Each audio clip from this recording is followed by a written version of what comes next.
Hey everyone! What you're about to see in today's story is going to shock you. And I mean really shock you. Stay with us until the very end, because the events that unfold will leave you speechless. From unexpected encounters to secrets revealed, from betrayal to true love and justice served, you won't believe how this story ends. Make sure you watch all the way through, because the ending? It will blow your mind. It was a grey, rainy afternoon in the city, the kind where puddles glimmered like little mirrors and the streets were slippery with mud. The rain had just stopped, leaving the air thick with the smell of wet earth and asphalt. Papa Thomas, an elderly man with gentle eyes and a calm demeanor, sat quietly on a worn wooden bench by the roadside. His clothes were old and faded, his slippers threadbare, but he carried himself with dignity that no wealth could buy.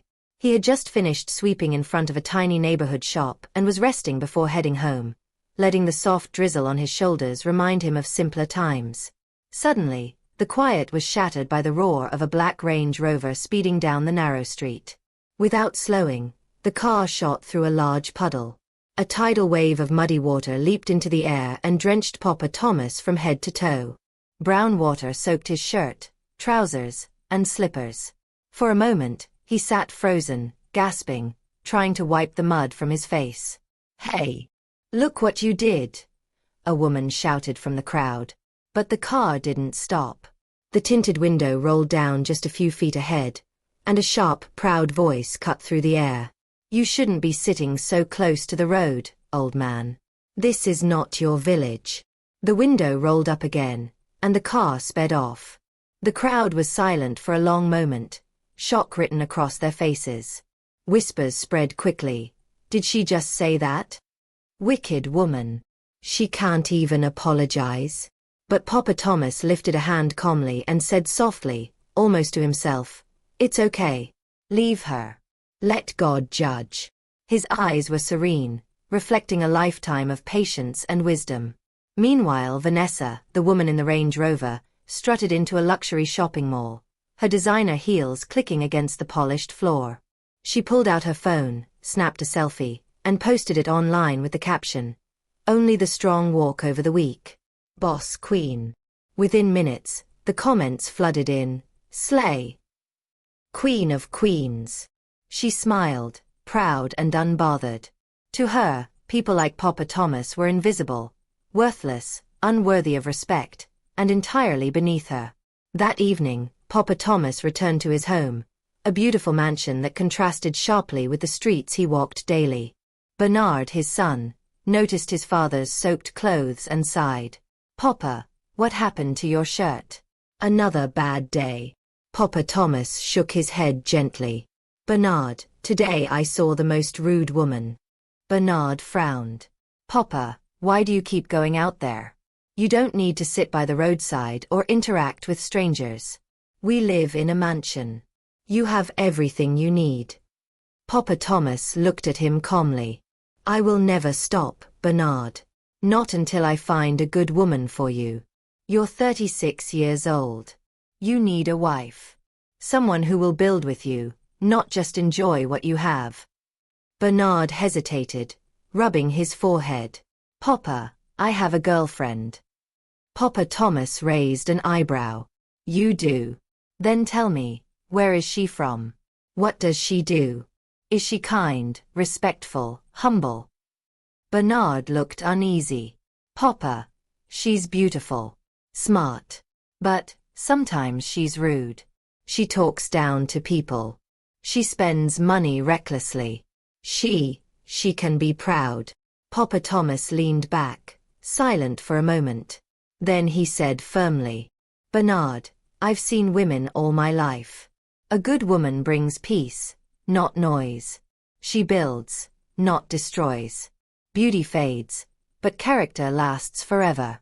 I want to see her for myself. Let her come as she is. I will recognize humility when I see it."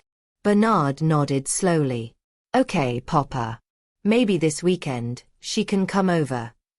Papa Thomas smiled, a soft gleam in his eyes. "Good. But remember, do not tell her anything special. Let her reveal her true self. Let her surprise herself." As Bernard left to make preparations, Papa Thomas sat quietly, reflecting on the day. The mud, the insult, the pride of Vanessa, it all faded in his mind, leaving a calm certainty. Somewhere, he thought, there must be someone different. Someone kind, courageous, and real. Someone like that would bring light into their lives, and maybe, just maybe, change Bernard's future forever. The next morning, the sun rose softly over the city, painting the streets with golden light. Papa Thomas sat quietly outside a large supermarket, dressed in his usual simple clothes. A plastic bowl rested on the ground before him, but he didn't beg. He simply watched the world go by, a gentle observer of life's rhythms. Some people dropped small coins. Most didn't even notice him. Yet, his calmness drew a quiet respect that went unnoticed by the hurried city around him. Suddenly, the familiar roar of a black Range Rover broke the morning calm. But it wasn't Vanessa this time. A young woman stepped out, her movements graceful but purposeful. She carried 2 grocery bags and a small hoe in one hand, her hair tied back simply, her clothes plain yet neat. There was no makeup, no jewelry, just determination and warmth radiating from her. "Enough," she said sharply to the distance, spotting Papa Thomas as Vanessa's insults echoed in her mind. The young woman, Mary, had seen what had happened the day before. She couldn't stand idly by while someone humiliated a man who had done nothing to deserve it. Vanessa turned, eyes flashing, but Mary stood her ground. "Who are you?" Vanessa demanded. "Someone with sense," Mary replied calmly. Vanessa laughed cruelly. "Another poor girl trying to act important." Mary didn't flinch. "You insulted an old man for no reason. You've crossed a line." The crowd watched, silent. Vanessa, used to people bowing to her pride, was taken aback. Mary's words were strong but polite, firm but not loud. She didn't scream, she didn't throw insults. She simply stood for what was right. Vanessa, stunned and angered, had no response. Mary turned to Papa Thomas. "Are you okay?" she asked gently. He smiled softly, touched by her courage. "Thank you, my daughter. You could have stayed silent, but you didn't." Mary knelt beside him and spoke with quiet conviction. "Papa, I studied agriculture. I don't have a job yet, but I can work. I can help you start a small farm behind the store. We can grow vegetables, pepper, tomatoes, food for you, and maybe even sell some. You won't have to wait for coins from strangers anymore." Papa Thomas blinked, surprised and moved. "You want to help me farm?" "Yes," Mary said simply. "I believe good people deserve help, too. You didn't argue, you didn't fight back. That tells me everything about your heart." A soft smile spread across Papa Thomas's face. Something stirred inside him, a feeling he hadn't felt in years. Hope. Not sadness, not shame, but hope. Mary laughed gently. "We can start small. Even a basket of okra can make a difference." Papa Thomas nodded slowly, feeling the weight of his years lighten. "You are different, my daughter. Very different." They laughed softly together, a quiet harmony in the middle of the bustling city. Meanwhile, Bernard, Papa Thomas's son, had been watching from a distance. He had come to the market on his own, seeking fresh air and quiet reflection. He noticed Mary immediately, the calm strength, the kindness, the humility. Something in her presence drew him in, and he found himself wanting to speak to her, to know her better. After a while, Mary packed her small bag and waved. "I'll be here tomorrow, Papa.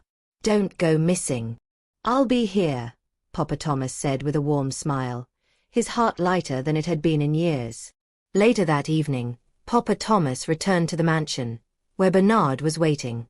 "Papa," Bernard said, curious, "did something good happen today?" Papa Thomas smiled faintly.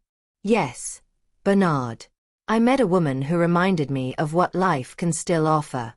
She is simple, humble, hardworking, and she showed courage when no one else would." Bernard raised an eyebrow. "Really? What happened?" Papa Thomas leaned back, his calm eyes distant. She saw me being insulted and humiliated, yet she didn't hesitate to defend me. And then she offered to help me start a farm, a simple, honest life through work and patience. She gave me hope again, Bernard. Something I thought I had lost. Bernard was silent, listening. The weight of his father's words sank in. This was no ordinary young woman. She had character, humility, and strength, the kind of person who could change lives, not just enjoy wealth. Papa Thomas spoke softly, almost to himself. Not wealth, not status. Only a good heart can transform life. This girl, she may be the one. Bernard nodded slowly, realizing that his father's wisdom was guiding him towards someone far more valuable than beauty or wealth.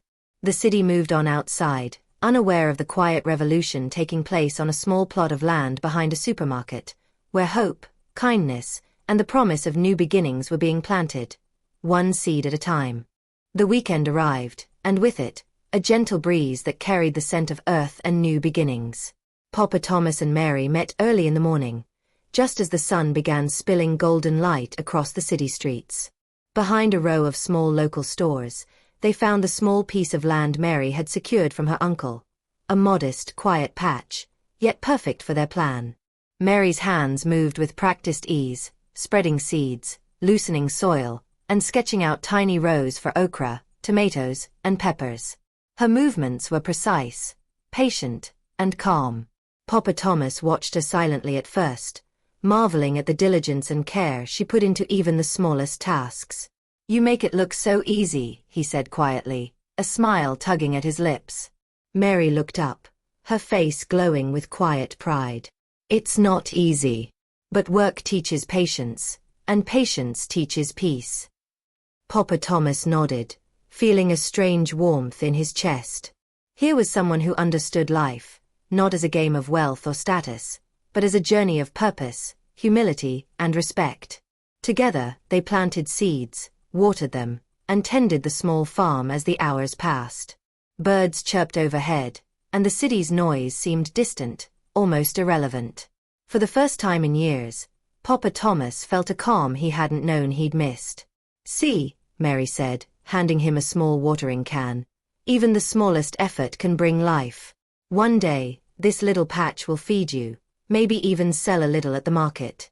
But more importantly, it will remind you that life can grow anywhere, no matter your circumstances."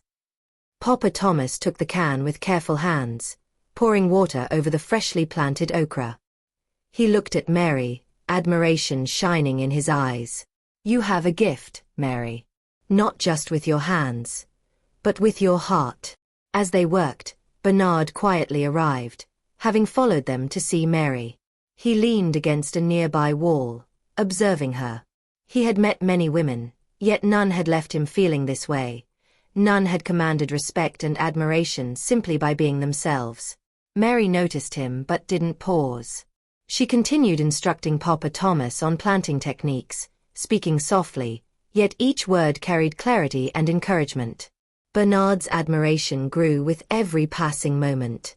Finally, she turned to Bernard. "Would you like to try?" she asked, holding out a small hoe. Bernard hesitated, but Mary's gentle smile encouraged him. He knelt down, awkwardly mimicking her movements. Mary chuckled softly, guiding his hands. "Not like that. Loosen the soil first. Feel it.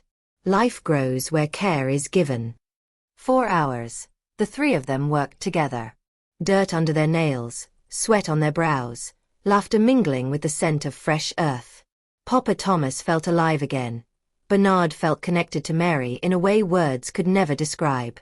And Mary, she felt the satisfaction of doing something meaningful, of giving and receiving kindness without expectation. As the sun dipped lower, painting the city in shades of orange and pink, they stepped back to admire their work. Small rows of young plants stood proudly, a symbol of hope, persistence, and teamwork. Papa Thomas looked at Mary and Bernard, a soft smile crossing his face. This is more than farming. This is life. Patience, kindness, and strength, all in one small patch of land." Mary nodded, wiping her brow. And it's just the beginning. We'll grow together, learn together, and maybe even inspire others. Life doesn't need wealth to be rich. Bernard stepped closer to Mary, his admiration evident. You're incredible, he said softly. I've never met anyone like you. Mary smiled, a subtle blush warming her cheeks. I'm just doing what I can.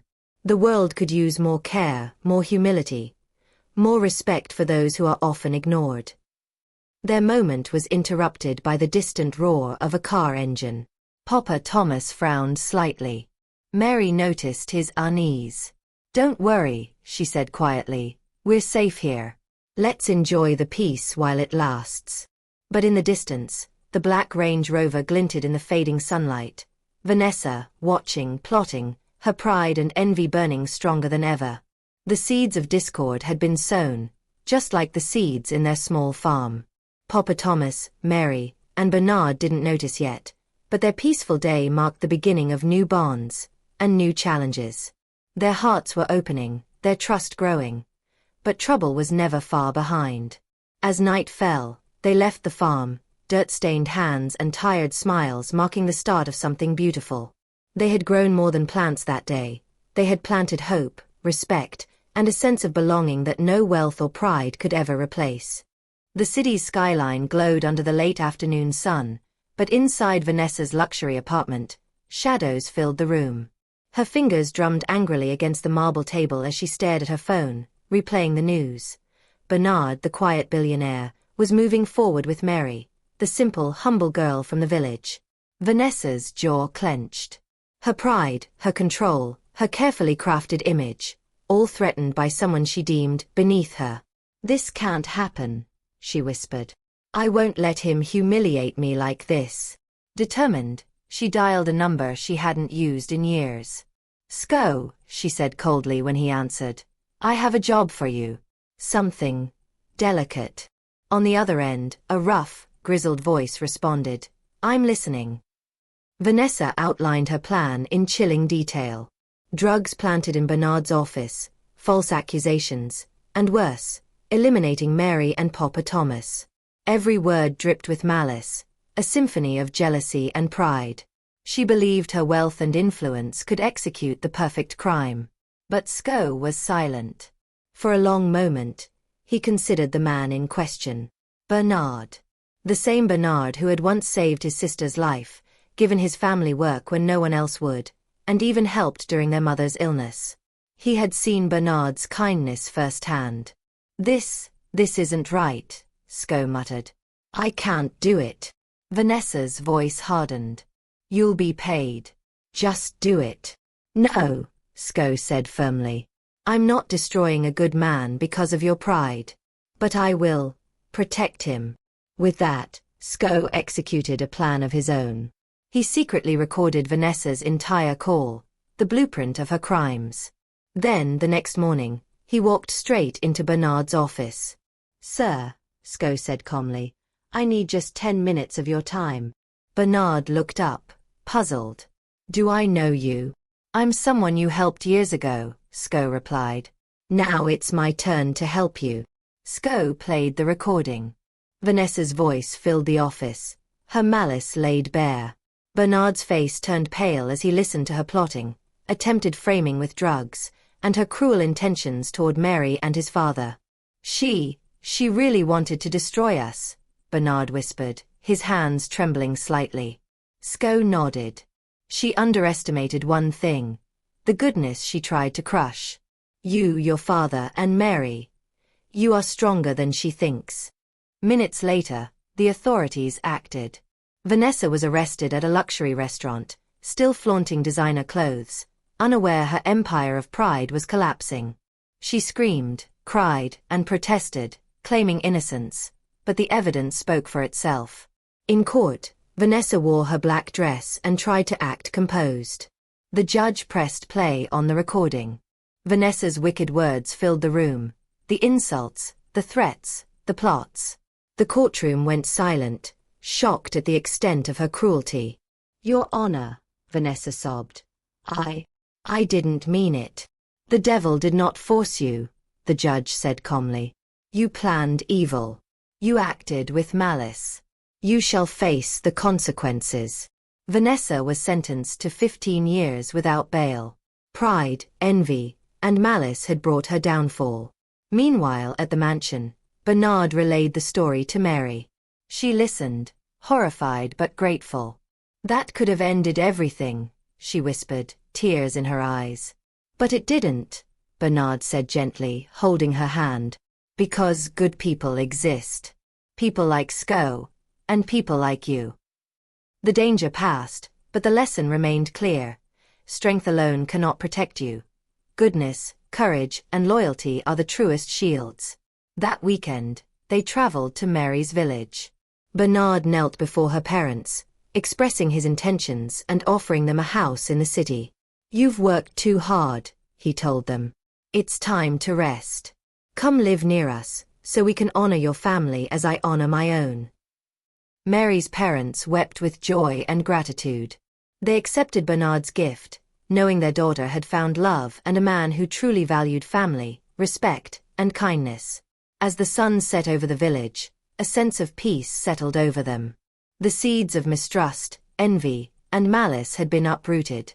What remained were seeds of hope, love, and respect, ready to grow into a life full of joy. But in the shadows, beyond the city lights, Vanessa's mind churned with anger and bitterness. Her revenge had failed, but her story wasn't finished. The stage was set for the final chapter, a celebration of love, justice, and the triumph of humility over pride. The morning sun bathed the city in golden light, reflecting off the white walls and polished marble of Bernard's mansion. Excitement buzzed through the air, mingling with the scent of fresh flowers and the faint hum of wedding preparations. This was no ordinary wedding. It was the celebration of love, character, and triumph over pride. Inside the mansion, Bernard adjusted his cufflinks nervously, though his heart was calm. Today wasn't just about him. It was about honoring Mary, her family, and the values they all cherished. He glanced around the grand living room, filled with friends, family, and well-wishers, and felt a surge of gratitude. At that moment, Mary arrived. She stepped out of the sleek car, holding her bouquet tightly, her dress simple yet elegant, her face radiant with joy and humility. She looked around, taking in the beauty, but her gaze immediately sought Bernard's. Their eyes met, and the world seemed to pause for a heartbeat. Papa Thomas stood proudly beside Bernard, his calm demeanor hiding the deep happiness swelling in his heart. He watched Mary approach, seeing in her everything he had hoped for: kindness, courage, and respect. "Mary," he said warmly, "welcome. Today, you are part of this family. But more than that, you remind us all what it means to live with integrity and love." Mary smiled, her eyes moist with emotion. "Thank you, Papa Thomas. I'm honored." The ceremony began with gentle music filling the mansion's grand hall. Friends and family watched in awe as Bernard and Mary stood together. The officiant spoke of love, respect, and partnership, emphasizing the power of humility and kindness over wealth and status. When Bernard took Mary's hands in his voice was steady and full of emotion. "Mary, from the moment I met you, I knew your heart was extraordinary. You see people for who they truly are. You respect, you nurture, and you inspire. Today, I vow to honor you, to support you, and to cherish your family as my own. I love you completely." Mary's eyes glistened as she replied, "Bernard, you saw me not for my wealth or my name, but for my heart. I vow to stand by you, to nurture your dreams, and to build a life filled with love, respect, and peace." The officiant smiled. "By the power vested in me, I now pronounce you husband and wife." A cheer erupted. Guests clapped and celebrated. Bernard and Mary shared their first kiss as a married couple, sealing a bond built on genuine love and character. Later, as the sun dipped toward the horizon, they held a quiet moment together on the mansion's terrace. The city below sparkled like stars, and the cool breeze carried the scent of flowers from the garden. "Can you believe this is real?" Mary whispered, leaning into Bernard. "It is," he replied, brushing a strand of hair from her face. "And it's just the beginning." Papa Thomas approached, smiling at the couple. Today is a victory, not just for love, but for what's right. Remember, wealth can be taken away, status can fade, but integrity, kindness, and respect endure forever. Guard these, and your life together will be blessed. Mary's parents, now living in the city thanks to Bernard's generosity, stood nearby, tears of joy streaming down their faces. The family was whole, united not just by blood, but by love, respect, and shared values. As night fell, the mansion's gardens glowed with lanterns, and laughter echoed across the estate. Friends danced, shared stories, and celebrated a union that was more than a wedding. It was a testament to the triumph of humility over pride, kindness over cruelty, and love over materialism. And somewhere in the distance, beyond the city's lights, the world seemed a little brighter. Because in a time when many chase wealth and status, Bernard and Mary proved that true richness lies in character, compassion, and a heart willing to do good. They walked hand in hand under the stars, ready to face the future together. And for the first time in their lives, they felt a peace that money could never buy. A life built on love, respect, and unwavering integrity. The end. Don't forget to subscribe to the channel for more amazing videos like this, and hit the notification bell so you never miss an update.